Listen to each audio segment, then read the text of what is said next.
before the company can be able to issue out redeemable preference shares. Then the amounts to redeem the preference shares can only be gotten out of what we call distributable profits of the company, or maybe shares specifically issued for that particular specific purpose to redeem the preference shares. We said ordinary shares are the equity holders of the company. Equity holders of the company, they carry the main risk of the business of the company. They'll be paid as the last person. The holders will be paid as the last persons in case the company is actually to be liquidated. So the holders of these shares are actually able to control the affairs of the company in such a way that they are able to vote at the general meetings of the company and decide on matters concerning or touching on the company. So those were some of the characteristics we looked at with regard to these particular classes of shares. We said founders' shares are simply those shares that will be given to the promoters or the founders of the company. So the persons who found the company or formed the company are the ones who will be entitled to shares known as the founders' shares, the founders' shares. Employee shares given to employees, maybe for good performance, or maybe to reward them for their performance or good work they have done. Any shares given to the employees, such shares will be termed as being employee shares. Bonus shares, so instead of getting dividends from the company, because at the end of the day, if you have shares in a company, the expectation at the end of the year or the end of the financial year is to get dividends, from the company. So you can simply be able to convert your dividends into more shares in the company. If you do such, we say you've gotten what we call bonus shares, or we can simply say capitalization of the dividends of the company. You capitalize them and they become part of the capital by simply not issuing them out to the shareholders, but of course asking them to acquire more shares in the company. Those shares they acquire or extra shares they acquire can be termed as being bonus shares,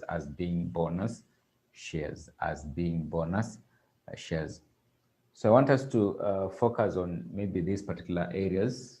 We see we'll be able to complete them. Transfer of shares, transmission of shares, lien on shares, and mortgaging of shares, So we can start with mortgaging of shares. Let's start with mortgaging of shares.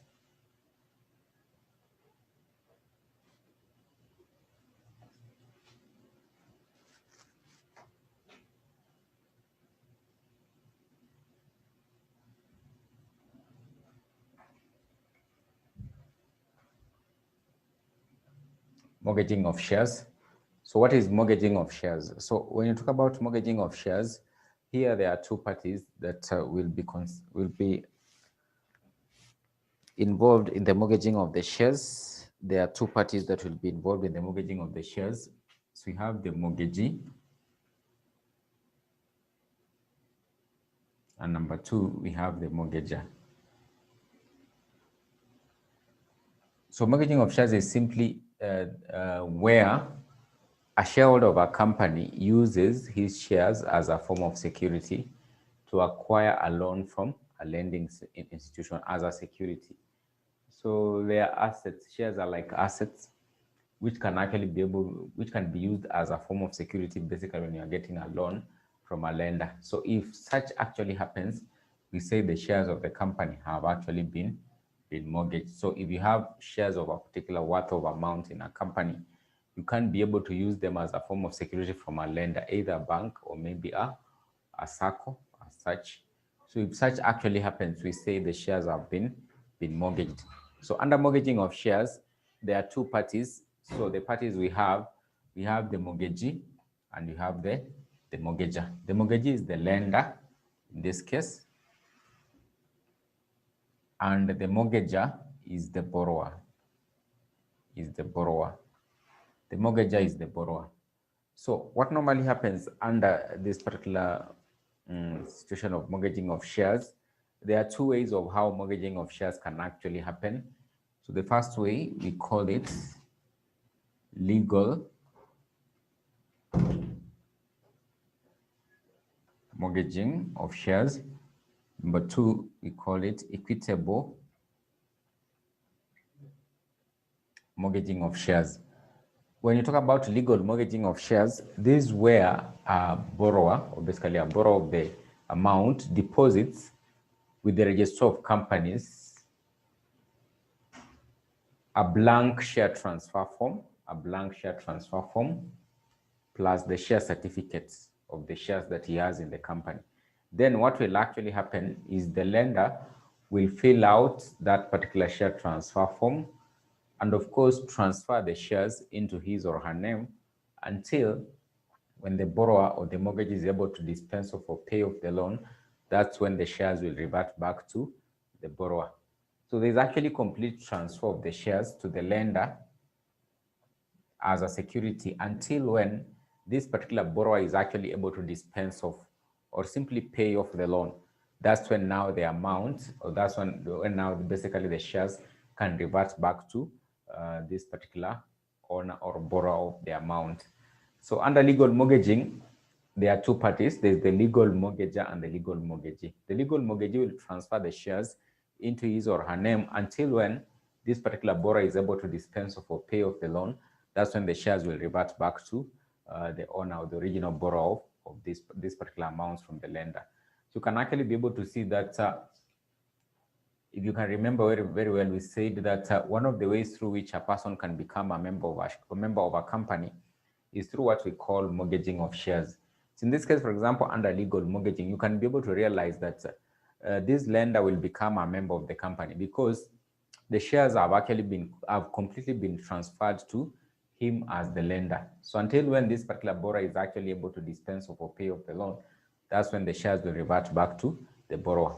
So a legal mortgagee actually becomes a member of the company, entitled to enjoy all the rights of a member of a company until when this particular borrower will actually be able to pay off or dispense off with the loan. So therefore, the legal mortgagee's name will actually be included in the register of members as a member of a company. That's why we said under membership that one of the ways through which a person can lose membership of a company is through what we call mortgaging of shares. So in this case, the borrower loses the shares until when he's actually able to pay off the loan.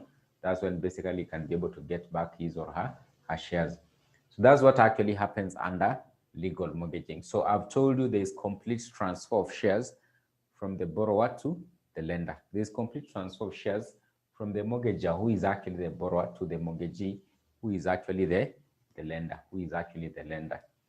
So what happens under equitable mortgaging of shares? So in this case, just from the word equal, there are equal chances or 50-50 chances. What actually happens here is that the borrower or the mortgager will simply deposit the blank transfer form for the shares with the borrower. Then once the lender has actually been able to get that particular form, he'll actually keep it or actually maintain it. And in case of default, that's when now he can actually be able to take a step to transfer the shares into his or her name. So you can be able to see, in this case, the borrower still remains a member of the company because at the initial stage of lending out the money, the shares are not completely transferred to the lender until maybe when this particular borrower actually defaults on the payment.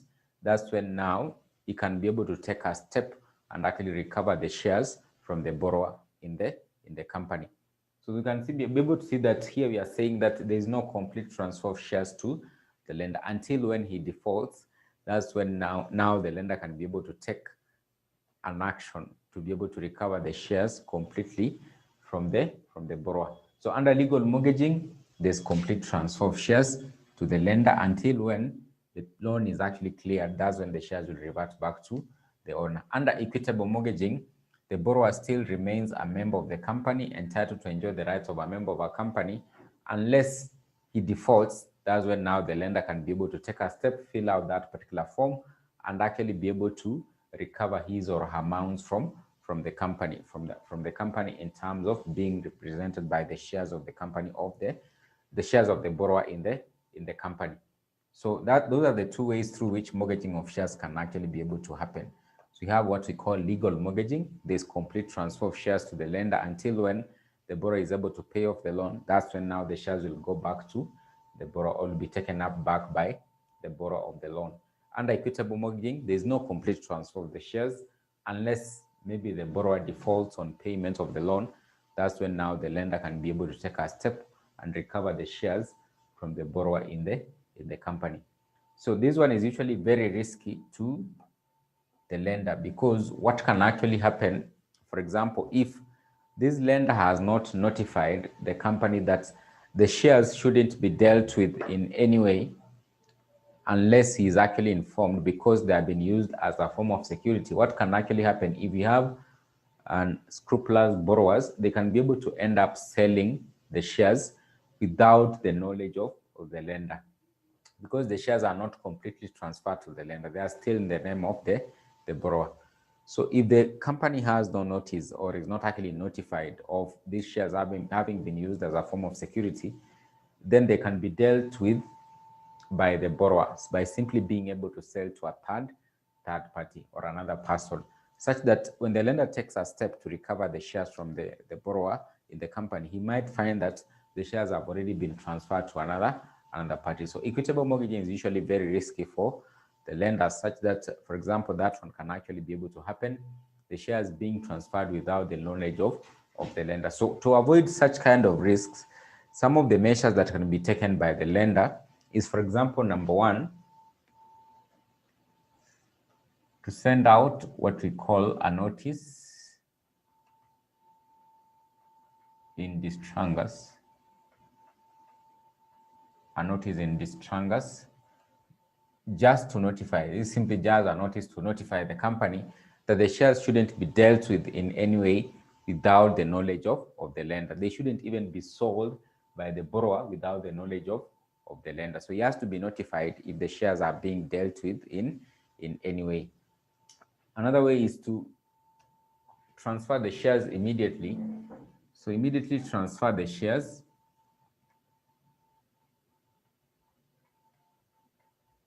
into his or her name as the lender.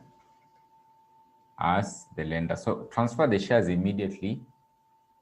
Basically, when he gets the share transfer form and the share certificate, take the necessary steps to ensure that he transfers the shares into his or her name immediately when the money is being lent out to the borrower or the mortgager. So in such a case, the question of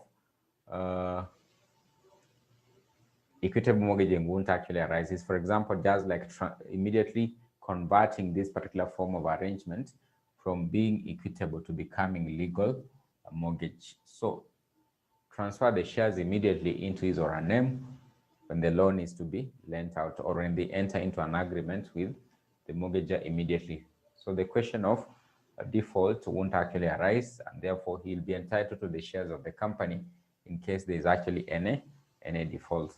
So those are the two ways through which mortgaging of shares can actually happen. So we have legal mortgaging, and we have what we call equitable mortgaging, and we have what we call equitable mortgaging.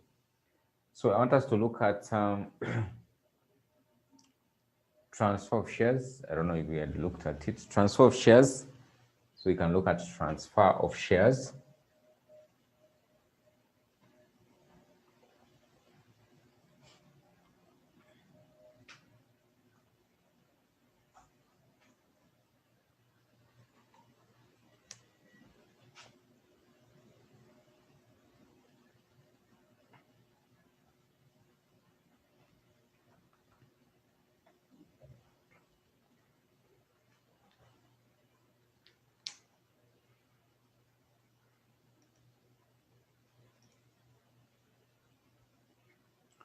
So we can look at transfer of shares. So under transfer of shares, there are two ways. There is partial transfer of shares, and there is full transfer of shares. So what is important here is for you to be able to know that there are usually two parties. There's usually the transferor of the shares, and there is the transferee. So there's the transfer of the shares and there's the transferee. Then the instrument involved in the transfer of shares is actually known as a share. There's usually a share transfer form.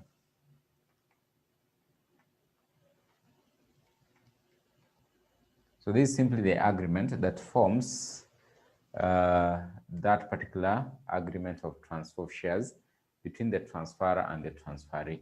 So the transferor is basically the one transferring the shares from his or her name and actually transferring them to the transferee, the one who now receives the shares. So what normally happens is, for example, if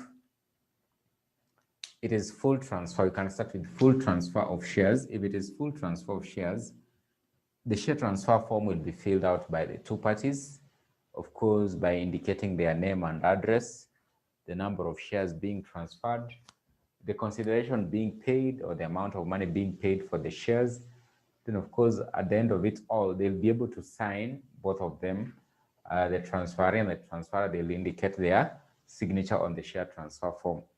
Once they have indicated their signature there, this particular share transfer form, together with the certificate, the share certificate, will be presented to the company.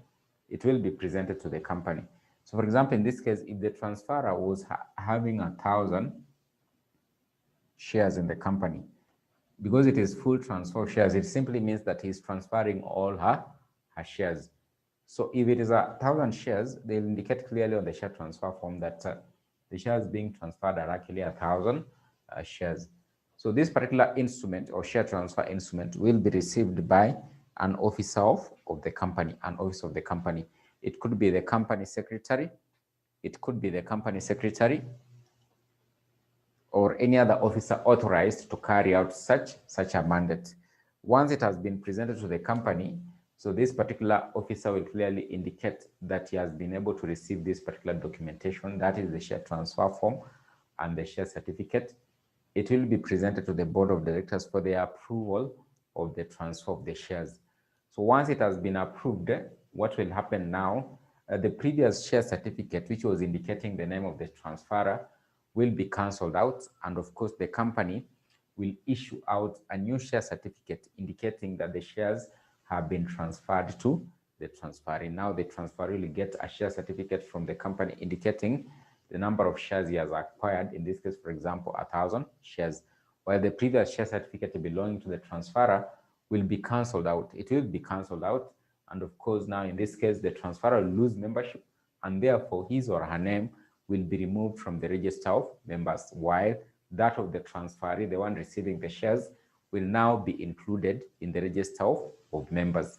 So that is what will actually happen under what we call full transfer of shares. There is completely transfer of all the shares from the transferor to the transferee. What normally happens, the key thing is that there must be a share transfer instrument. That share transfer instrument, we are saying, is the share transfer form.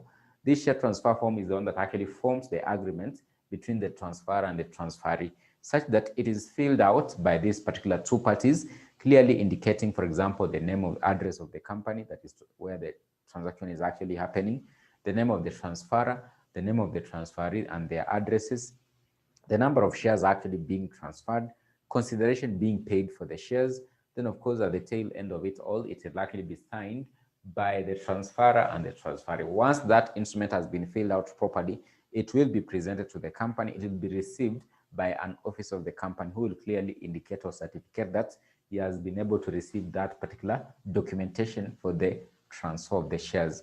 Once received, it will be presented to the board of directors for the approval of the transfer of the shares.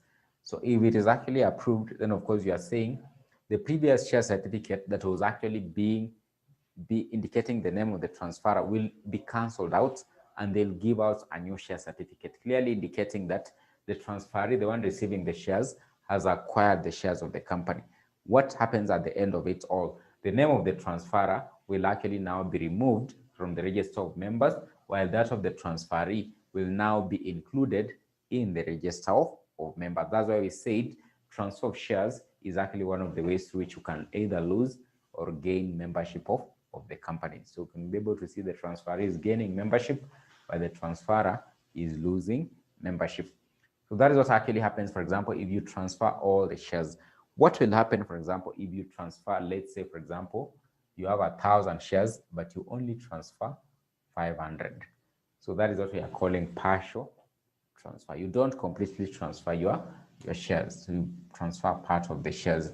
What should actually just come to your mind, quite obviously, both parties will remain as members of the company at the tail end. That is what will actually happen. That is where basically where the major difference comes in. At the tail end of it, of the transfer process, both parties will still remain as members of the company because the shares have not been completely transferred. They have not transferred all the shares of the transfer. They are transferred just part of it. So for example, in this case, if they transfer 500 out of 1,000, it simply means that the 500 will go to the transfer while the transfer will remain with the other 500. So both of them will still actually be recognized as being members of the company. So what happens in this case, for example, if it is actually partial transfer of shares, what will happen in this case? I've told you the key thing. There's a transfer instrument. There's the share transfer form. It must be filled out by both parties. Now, in this case, it will be presented to the company either by the transferee or maybe a stockbroker, basically a person who is facilitating the transfer of the shares. So once it has been presented to the company, it will be received by an officer of the company. What will happen now, this is where now the difference comes in. So the officer of the company will simply indicate on the shares certificate the number of shares being transferred to. So on the share certificate, the number of shares being transferred to the transferee, that is 500. And of course, actually prepare also a balance, what we call a balance ticket. Balance ticket. Just a documentation clearly indicating the number of shares remaining with the transferor. So the certificated share certificate will be given to the transferee as a clear evidence to claim for the shares from the company, while the balance ticket will indicate the number of shares remaining with the transferor. So this one will be given to the transferor. He can't be able to use it as a claim for his or her shares in the company. So once that has actually happened, this particular proposal or proposed transfer of shares will be presented to the board of directors. Once they approve, what will happen? The previous share certificates will be cancelled out, and of course now the company will give out 2 new share certificates. While 2 new share certificates, we've said the transferor does not lose membership of the company. He will still remain as a member because he has just transferred part of his or her shares, not all the shares. So 2 new share certificates will clearly be prepared, and one will be given to the transferor indicating the number of shares he has remained with, while the other one will be given to the transferee indicating the number of shares this transferee has acquired in the company. So both parties will still now remain members of the company. The transferor won't lose membership of the company, but of course what will actually change is the number of shares that he or she actually holds in the company. He or she actually holds in the company. So that's basically what will actually happen under partial and full transfer of shares and full transfer of shares. So that is what we mean by transfer of shares, and that is what will actually happen. So I want us to look at lien on shares, lien on shares, lien on shares.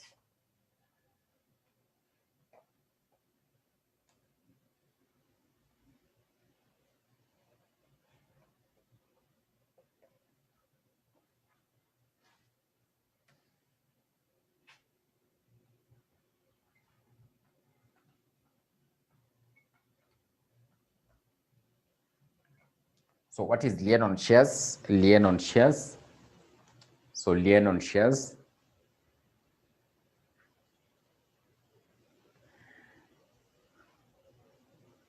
So this is simply the right of the company to be able to withhold the shares of a shareholder of a company. For example, if this shareholder is actually indebted to the company. So we were giving an example, I think last time we talked about Regina, that Regina has a very big bar and restaurant in town. So Regina is actually also a shareholder in a company known as EABL.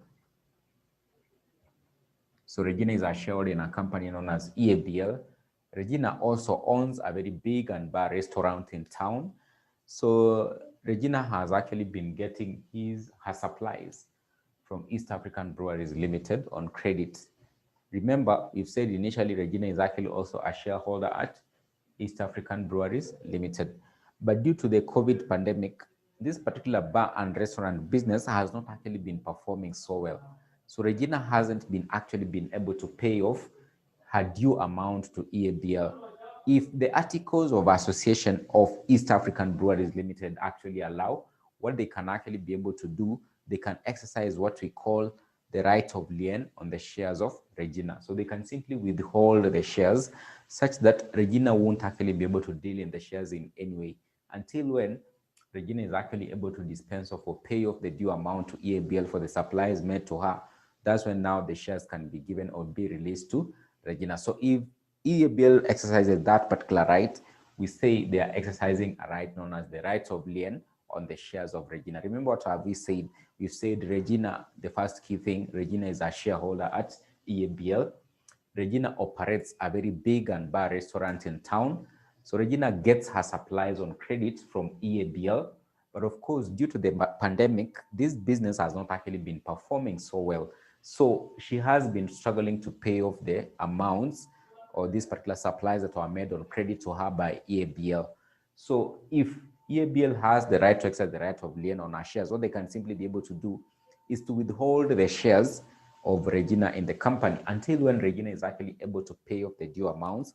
That's when the shares can be released to Regina. If she fails to do so, then of course the company will take over the shares. They can simply be able to sell them to another person. But you've said the key thing, the articles of association of the company must actually be able to allow for this particular right. So it must be contained in the articles of association of East African Breweries Limited. Simply the rules governing the internal affairs must actually clearly indicate the company can be able to exercise what we call the right of lien on the shares of the members of the company. That is what we mean by lien on shares, the right by the company to be able to withhold the shares of a shareholder if this particular shareholder is actually indebted to the company, So if there's one key thing to be able to note, if these particular shares have actually been mortgaged, the mortgagee will be given the first right over the shares. Two things have actually happened with regard to those particular shares. The company can be able to exercise the right of lien. But on the other hand, these shares, I've already just discussed what is mortgaging of shares. These shares have actually also been released by Regina to get a loan in the bank. Regina has actually been able to present the share certificate for EABL in a bank to acquire a loan. So if it actually happens that she actually defaults on payment of her due amount also to EABL, the mortgagee in this case, the lender in this case, will be given first priority over the shares, such that this mortgagee will be entitled to exercise the right under the mortgaging of shares before the right of lien can be exercised. What do I mean? A legal mortgagee, or basically a mortgagee in this case, will be given the first right over the shares, over what we call the right of lien on the shares by the company. So if Regina has used her shares also to get a loan from a lender or maybe a bank, that particular bank will be given priority. It will rank number one to acquire the rights over the shares before the company can exercise the right of lien on the shares. So sometimes they could test in the exam and they mix the two concepts. They simply want you to be able to know whether you understand that mortgaging of shares will be given priority over lien on shares. So the lender in this case of the due amounts to Regina will be given first priority. He will be the one to be able to take over the shares first before the company can be able to exercise the right of lien on the shares of the company, So that is what we mean by lien on shares. Lien on shares. So we can briefly look at transmission of shares.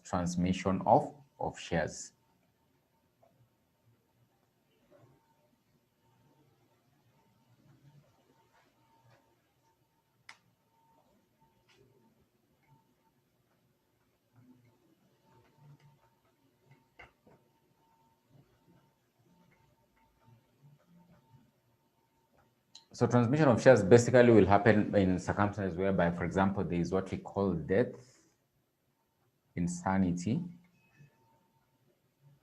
or bankruptcy. bankruptcy of member of a company or bankruptcy of a member of a company. So in case of death, insanity, in case of death,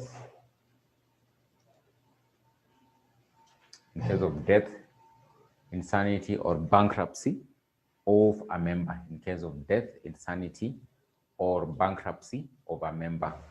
So the shares will be transmitted or will be transferred. So that particular process of transferring the shares from the person who has actually passed on, from a person who is actually insane or a bankrupt person, is what we call transmission. So the shares can be transmitted or be transferred to the beneficiary. It can be the beneficiary,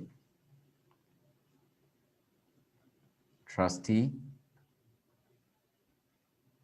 or maybe the receiver. So the receiver will actually be in the case of bankruptcy. So when you talk about a person being declared to be bankrupt, it simply means that this person is not actually able to meet or pay off his due amounts to other parties. So they can be able to go to court, and this person is actually declared bankrupt. So if he's declared bankrupt, the shares, being part of the asset that he actually owns, will be taken over by a receiver on behalf of the lenders of to this particular person. So in case of death, there's usually the beneficiary. There could be a will. So this particular will, maybe it can be taken over by the administrator, who can present to the company, and the shares are taken over by the beneficiary who has been stated in that particular will as the one who will take over the shares. When you talk about a trustee, simply a person who can be able to hold property on behalf of another person. So sometimes some of the shares can be taken up by the trustee to hold them on behalf of the owner of the shares, on behalf of the owner of the shares. Maybe in this case, the beneficiaries have not attained the age of majority. So they can be taken over by the trustee to hold brief for them until when they attain the age of the majority. That's when they can be able to take over the shares. So that's what we mean by transmission of shares. So the key thing here is the administrator of the will should actually be able to present to the company and clearly indicate how the shares should be dealt with in terms of actually being transmitted to the beneficiary, of the shares. So I want us to look at a particular question. It will be of much help. It will be of much help as to what we've just learned in today's class. So let me look for it and actually share.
So you can look at that question I've just shared, question 2. You can look at it for like a minute, just for a minute.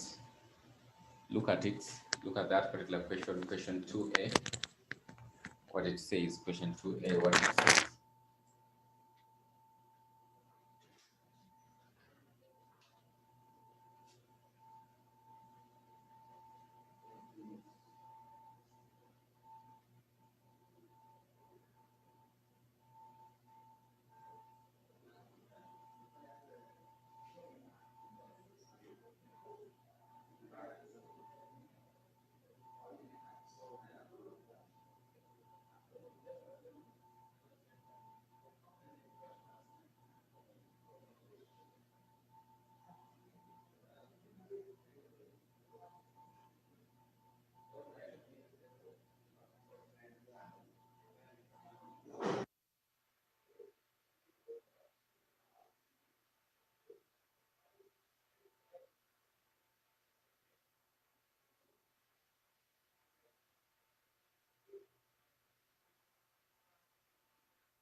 So I think we can look at that particular question. It says Kamau borrowed 50,000 shillings. Kamau borrowed 50,000 shillings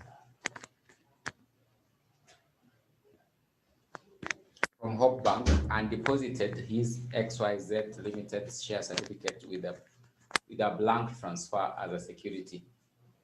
So subsequently, he bought goods from the supermarkets on credit worth 15,000.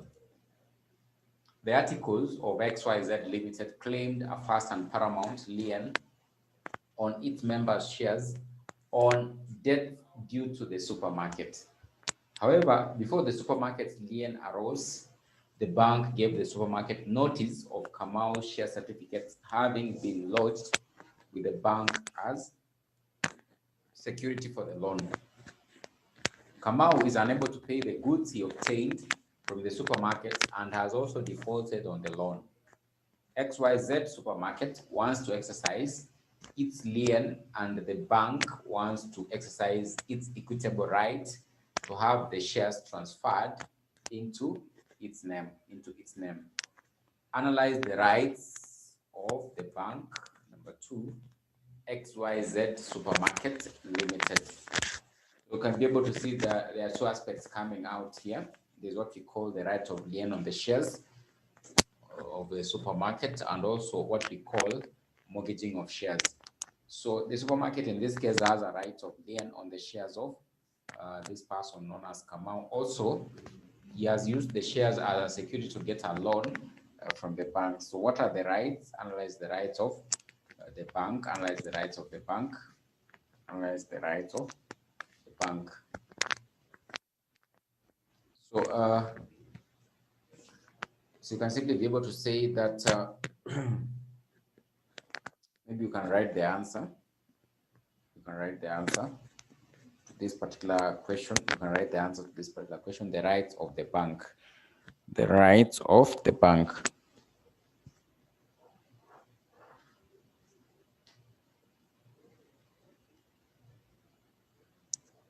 You can simply be able to say the bank is a mortgagee. The bank is a mortgagee. The bank is a mortgagee. The bank is a mortgagee of the shares of Kamau, simply say of Kamau's shares, of Kamau's shares in XYZ Limited, of Kamau's shares in XYZ Limited, in XYZ Limited, in XYZ Limited, full stop. In XYZ Limited, full stop. You can simply be able to say the bank had notified, the bank had notified XYZ Limited. The bank had notified XYZ Limited. XYZ Limited of the shares had notified XYZ Limited of the shares having been used as a security, of having been used as a security, having been used as a security, having been used as a security for an amount of 50,000 shillings, for an amount of 50,000 shillings, for an amount of 50,000 shillings, lent to Kamau for an amount of 50,000 shillings, lent to Kamau, lent to Kamau, lent to Kamau.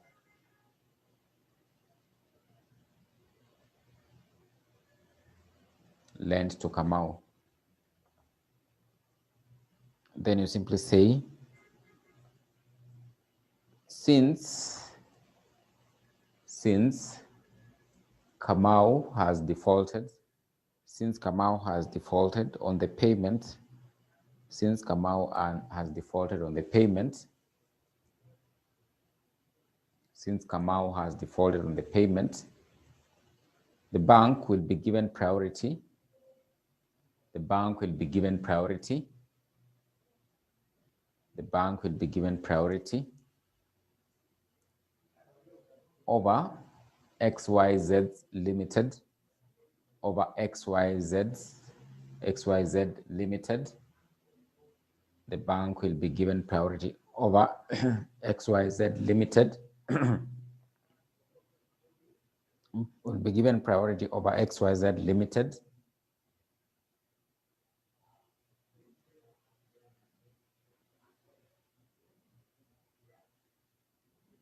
Over XYZ Limited to take over the shares, to take over the shares, to take over the shares, to take over the shares, to take over the shares, to take over the shares, to take over the shares.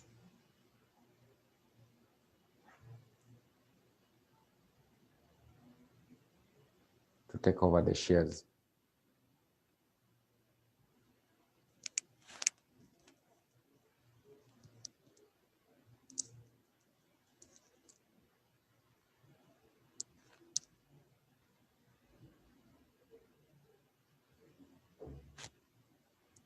To take over the shares.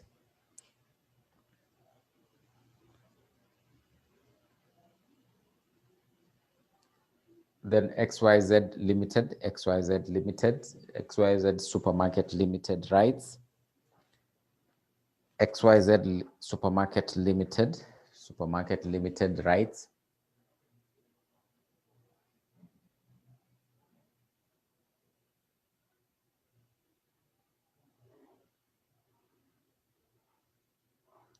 You can simply be able to say the articles of association, the articles of association of XYZ Limited, the articles of association of XYZ Limited provide for the right of lien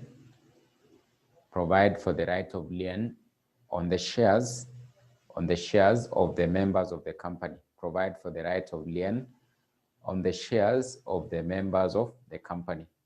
On the shares of the members of the company. Provide for the right of lien on the shares of the members of the company.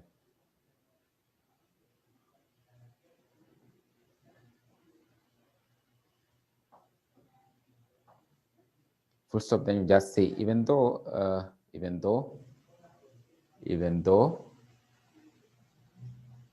the company can exercise these rights, even though the company can exercise these rights of lien, even though the company can exercise these rights of lien,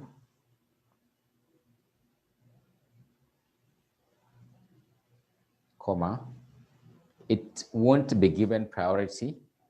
It won't be given priority. It won't be given priority. It won't be given priority over the equitable rights, over the equitable rights,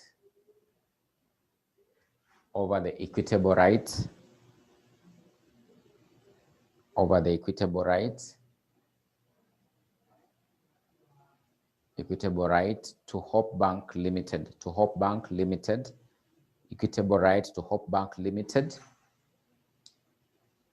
to Hope Bank Limited, to Hope Bank Limited, to Hope Bank Limited.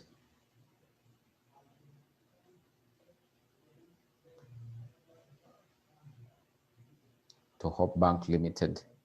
Full stop, then you just say the equitable right arose, the equitable right arose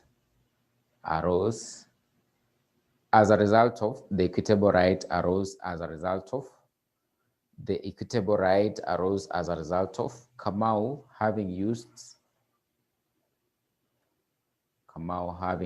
his shares, Kamau having used his shares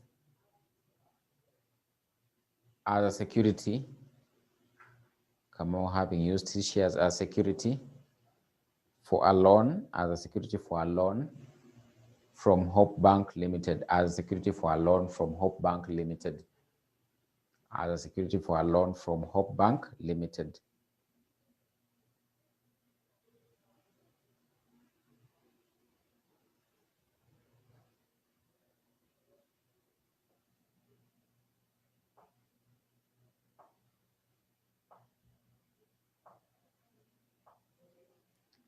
full stop, then you just say XYZ Limited, XYZ Limited can use other means, to recover, the due amounts, from Kamau. XYZ Limited can use other means to recover the due amounts from Kamau,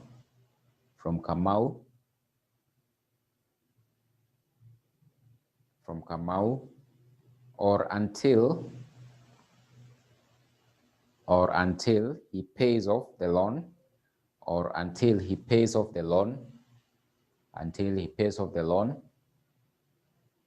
to Hope Bank Limited, That's when, until he pays off the loan to Hope Bank Limited, that is when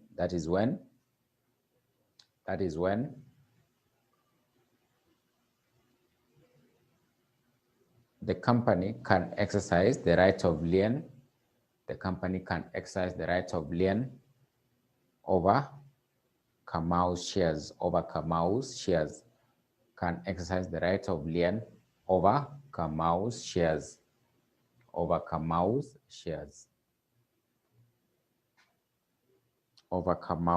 shares.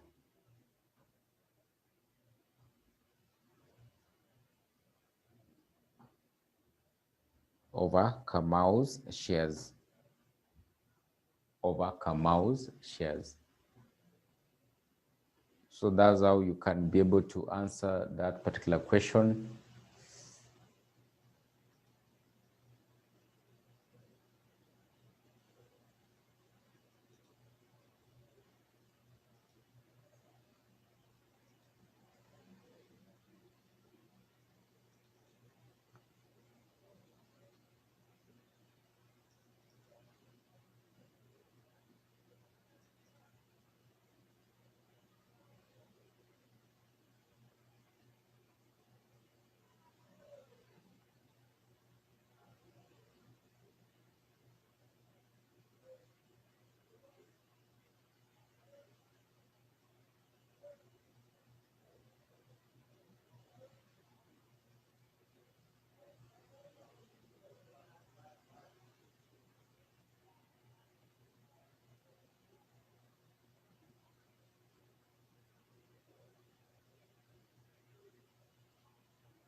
So maybe we can look at something small about transfer of shares, which we are going to wind up this particular class of ours today.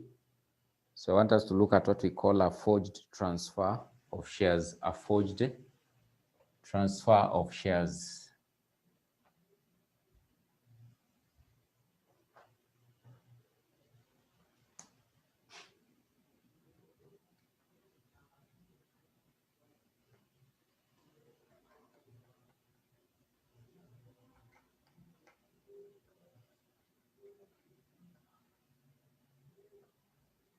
So when you talk about a forged transfer of shares, this is simply where, because I've told you under transfer of shares, there is the key instrument that is used to transfer the shares.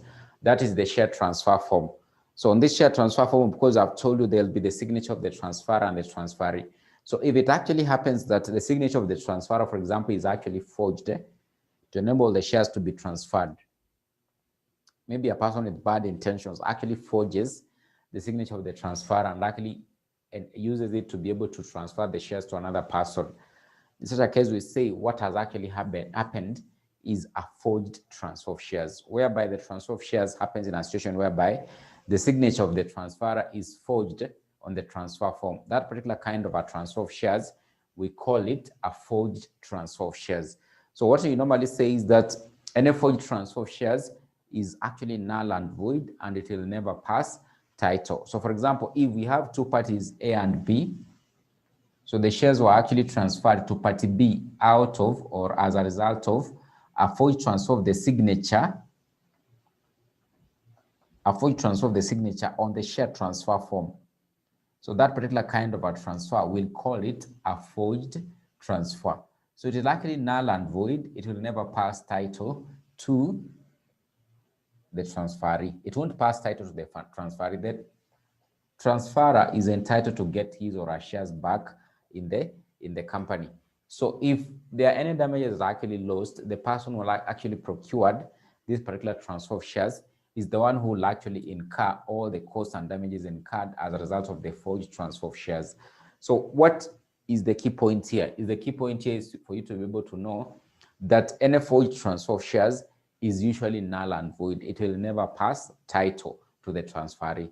The original owner of the shares, the transferor, is the rightful owner of the shares and therefore is entitled to get back his or her shares. Sometimes it could happen in this particular situation whereby the shares are actually forged and actually transferred to B.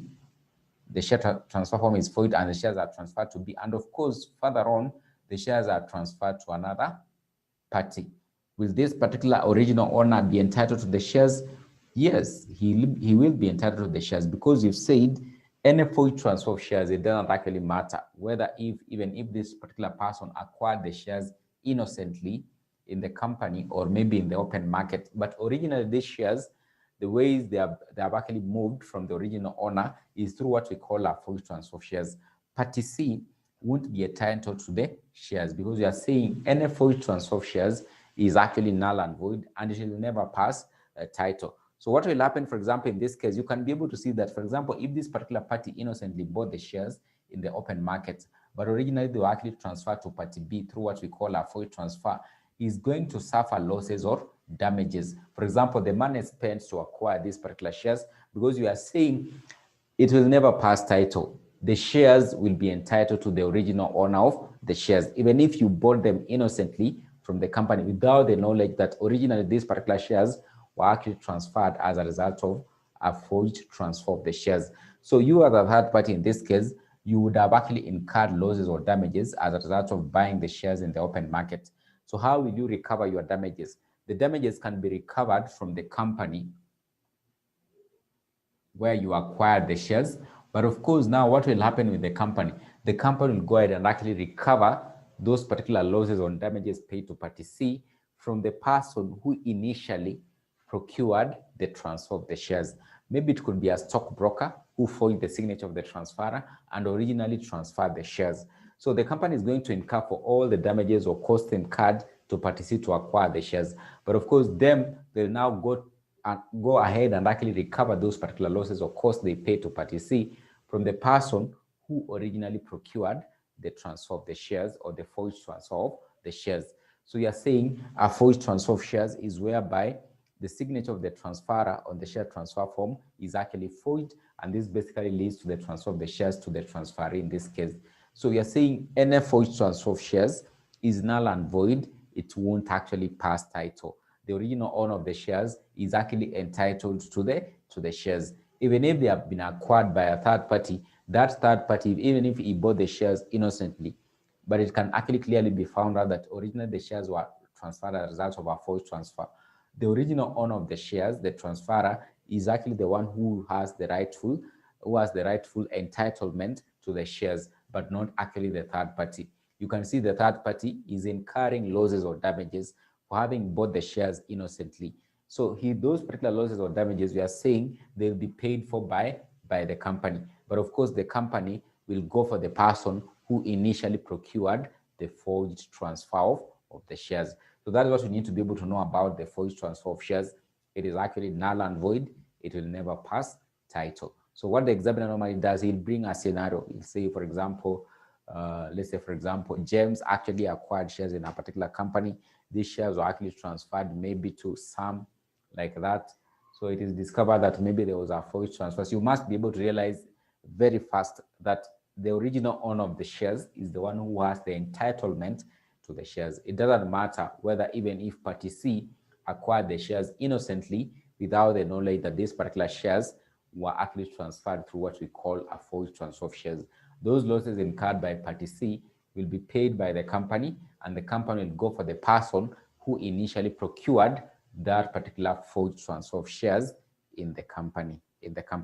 So that's basically what you need to be able to know about what we are calling a forged transfer of shares. A forged transfer of shares. A forged transfer of shares. So I think you don't have the notes for these particular parts that I've just taught today. I think I'm going to share them. I'm going to share them immediately after this particular class so that you can be able to capture from this. But I think this particular point you don't have the notes. So I'm just going to share them so that you can be able to have them for your own personal studies. But I think next time I think it's tomorrow. It is tomorrow. I think tomorrow we'll wind up briefly on this particular topic, just something small about, I'll see if it is possible. I'll tackle it tomorrow. If I don't tackle it, we'll do it later. Is the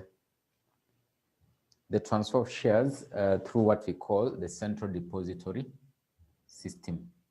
So you'll be able to see what is a central depository system. It's simply basically a system whereby you can be able to hold your shares electronically. So the same way you carry your money through M-Pesa, you can transfer to another person like that, like that, like that. So the same way shares can be held electronically in a system known as the central depository system. So that is the last bit of this particular topic. It is known as transfer of shares under the central depository system. So we'll discover more what is a central depository system. We'll see that you must have an account with in this particular system before your shares can be held electronically. What are the advantages? For example, if you hold your shares electronically in the CDS, so the most obvious advantage is that it does away with paperwork. For example, what you've seen under manual transfer of shares, you can see you fill out a share transfer form, you present to the company, you do a lot of documentation. But of course, if the shares are held electronically, it does away with a lot of paperwork, so you can just easily transfer your shares, maybe through your phone, or maybe through a tap of your phone. You can be able to transfer the shares to another person. So it can be able to hold shares. Apart from shares, also bonds or government bonds or corporate bonds can actually be held under the central depository system, and the customer, or basically the client, can be able to transfer them electronically to any other person or party. So that is basically what we look at, and then of course start looking at the topic of share capital, which is topic number 5, So I don't know if there is any question at this particular point. You can be able to ask a question or maybe raise any concern before we say it is the end of the class.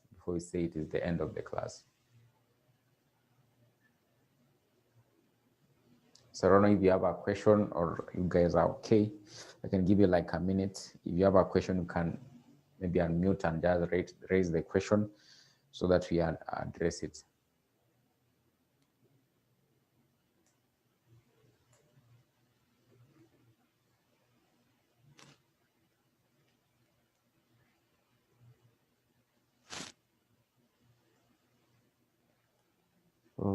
It seems you guys are quite okay. So I think we'll meet tomorrow. We start the topic of share capital.